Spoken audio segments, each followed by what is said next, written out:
Bonjour et bienvenue dans ce tutoriel dans lequel je vais vous présenter comment réaliser en fait une pop-up en jQuery. Alors une pop-up en jQuery c'est quoi? Alors j'ai pris un exemple sur Bootstrap en fait, qui représente bien l'exemple que nous allons développer. Donc nous on ne va pas utiliser la librairie Bootstrap puisqu'en fait le but c'est d'apprendre comment on crée cette pop-up en jQuery. Alors en fait ce que ça va donner une fois que nous aurons fini de développer c'est voilà, exactement la même chose que ça, pas avec le même contenu mais voilà, lorsqu'on clique sur un lien, ça génère une petite pop-up avec du contenu. On peut la fermer lorsqu'on clique sur Close par exemple, ou sur l'espèce de filtre noir qui va flouter en fait l'arrière du site. Alors pour ce faire, j'ai pris du temps juste un peu avant. J'ai créé trois fichiers, donc un fichier HTML, donc index, un fichier JS, un fichier CSS. Donc n'oubliez pas d'inclure votre fichier JS et CSS dans votre index.html. Donc moi pour ma part je l'ai fait ici, donc le main qui est ici, le CSS qui est ici, et la librairie jQuery. Donc n'oubliez pas d'inclure la librairie jQuery. Pour rappel, la librairie jQuery, on va la trouver sur le site de jQuery. Voilà, et tout en bas du site, vous aurez le lien. Voilà. Donc là, c'est la version 10.2 au moment du tutoriel. Donc voilà pour ce qui est déjà fait. Alors nous allons débuter. Pour ce faire, donc, nous allons créer en fait la structure que nous avons besoin. Donc nous allons créer un ID opaque qui va nous servir en fait à faire le filtre, l'espèce de filtre que nous avons voilà, ici. Quand on clique, on a un filtre derrière la pop-up. C'est ce div là qui va nous permettre de faire ça. Hop. Voilà. Ensuite, nous allons faire un lien en fait. Lorsqu'on va cliquer sur le lien, hop, ça va déclencher, on va mettre une classe, on va appeler ça modal active par exemple. Ça va déclencher ici notre inscription, ça va déclencher en fait la pop-up lorsqu'on va cliquer sur le lien. Et ici on va mettre donc la classe modal par exemple. Voilà. On va lui dire dans cette classe de faire un h1 avec bonjour, je suis une modal, et du lorem dans une balise P. Voilà. Voilà, c'est pas mal. Donc voilà, donc moi c'est pour mon projet, donc j'ai pris ce qui est le plus simple pour pas vous perdre en fait. Donc un div opaque, un lien pour déclencher l'action et le modal. Alors nous allons réaliser le CSS, donc opaque, et nous avons la modal. Voilà. Alors on va mettre l'opaque en position absolue. On va lui dire un width de 100%. On va prendre un height auto. On va surcharger ça en jQuery en fait, le height auto. Je vais montrer juste après pourquoi. On va lui prendre un background color. Donc, on va prendre noir, c'est sympa, noir. Avec une opacity de 0,8. C'est pas mal, 0,8. Avec le position absolue, on va lui dire de se mettre à top 0 pixel et left 0 pixel. Voilà pour ce qui est de l'opaque. Donc si on actualise, donc si on va chercher le projet index, s'il n'y a pas de height auto, si on met un height par défaut, 20 pixels, est-ce qu'il affiche quand même quelque chose? Voilà, donc ça devrait fonctionner sans problème après. Ça c'était juste pour vérifier. Donc le modal, on va faire position absolue. Hop, on va lui faire une taille de 400 pixels, une hauteur de 300 par exemple. On prend top, on va le placer à 150 pixels. Et left, on va pas encore le mettre puisqu'on va le surcharger en jQuery. Ouais, c'est ça. Alors, j'ai oublié un D. Z-index, on va mettre 11, comme ça vous pourrez dans votre projet utiliser les index sans problème. Et là on va mettre 10, voilà. Ça, je rappelle, les index c'est pour la superposition d'éléments. Plus l'indice est fort, plus votre élément va être au-dessus de tout en fait. Donc voilà pour ce qui est du CSS. Voilà, donc on va passer à la partie jQuery, donc la plus intéressante. Donc à chaque fois que je vais rédiger une ligne, je vais vous expliquer à quoi elle sert. Document plan ready, on va appeler la fonction, hop, voilà.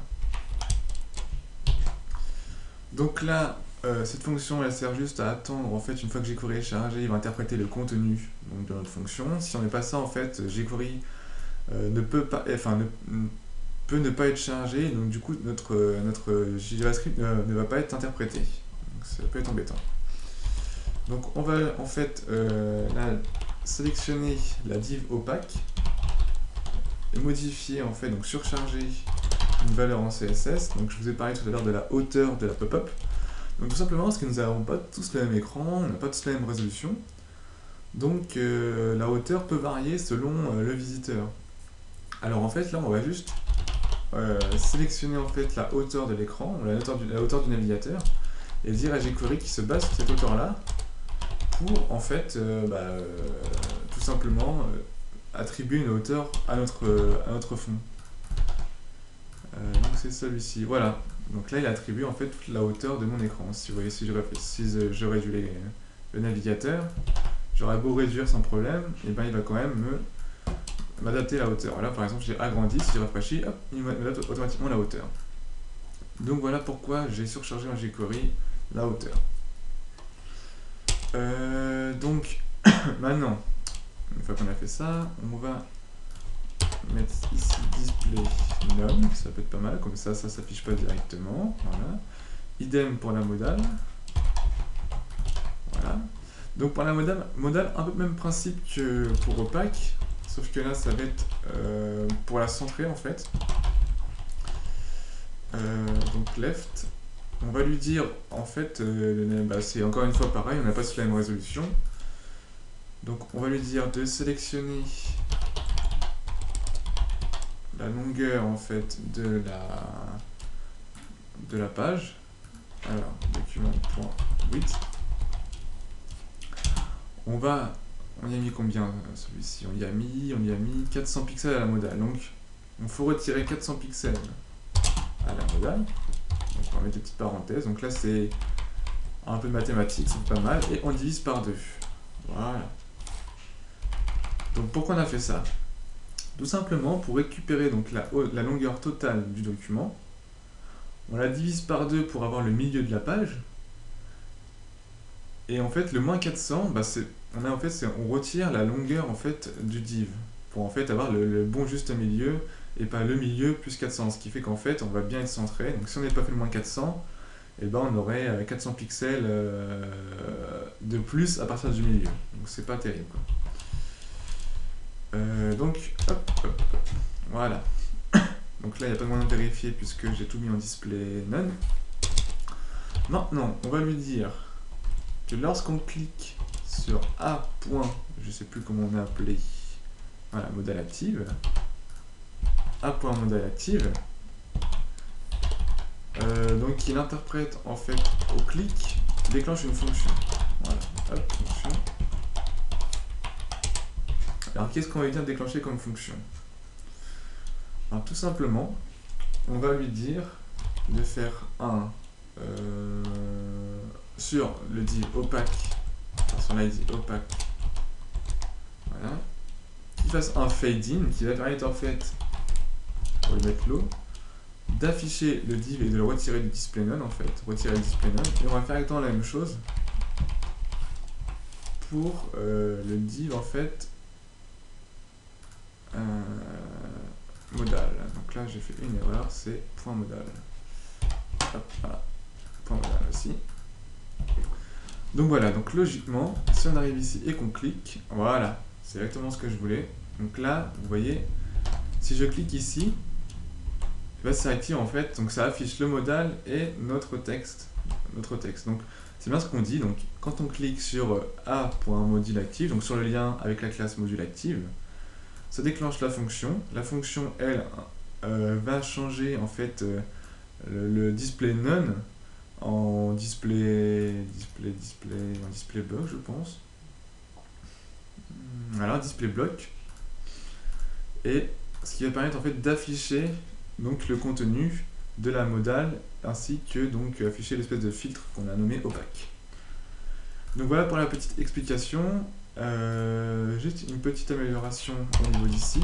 On va lui mettre un background en fait blanc qui va permettre en fait de, voilà, de le faire changer un petit peu. On va mettre un border de 2 pixels solide gris par exemple.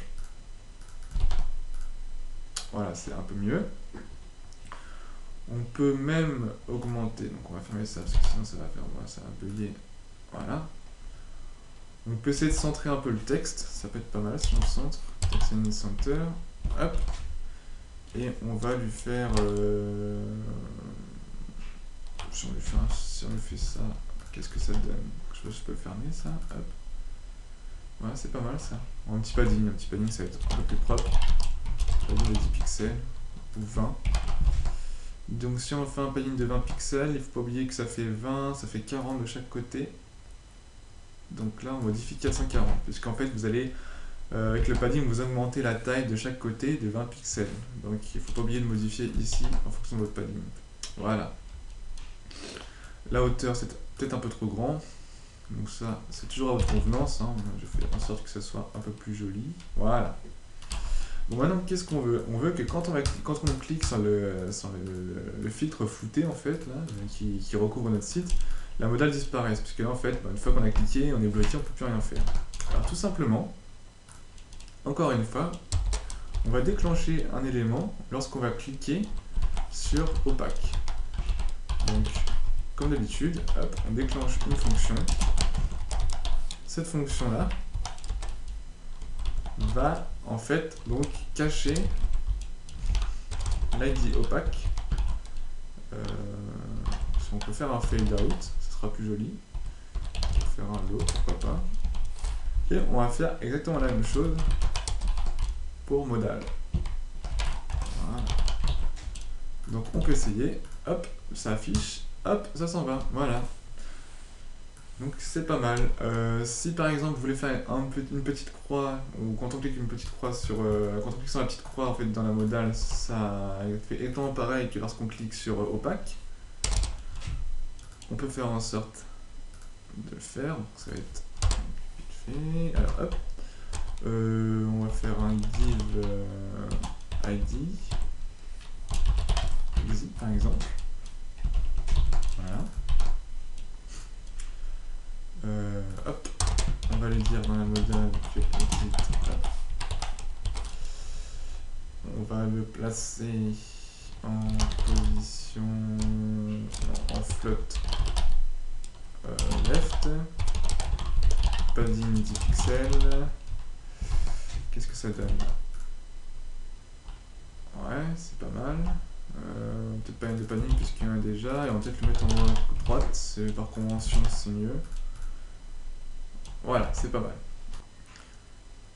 Donc il suffit en fait de lui dire que lorsqu'on clique sur la petite croix, donc on lui dit si soit on clique sur opaque, soit on clique sur la petite croix, ben tu t'en vas. Alors, on fait le test, voilà. Alors je vais pousser ça, on réactualise.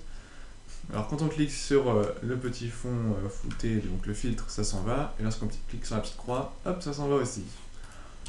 Donc voilà, on a fait le tour en fait. Donc comment faire une pop-up simplement. Donc en 14 lignes, c'est bâclé, c'est fait. Ici donc vous avez votre contenu, votre lien qui va déclencher la modale et donc l'espèce de filtre qu'on a appelé opaque. Donc voilà pour ce tutoriel, j'espère qu'il vous a plu et que vous n'êtes plus fâché avec jQuery. En si peu de lignes, on peut faire vraiment beaucoup de choses, c'est très simple et très rapide d'utilisation. Donc je vous conseille de réaliser ce petit exercice afin de vous entraîner. Et au prochain tutoriel, on essaierait d'augmenter un peu plus la difficulté et ainsi de suite en fait. Donc voilà, donc rendez-vous au prochain tutoriel et bon courage pour la suite.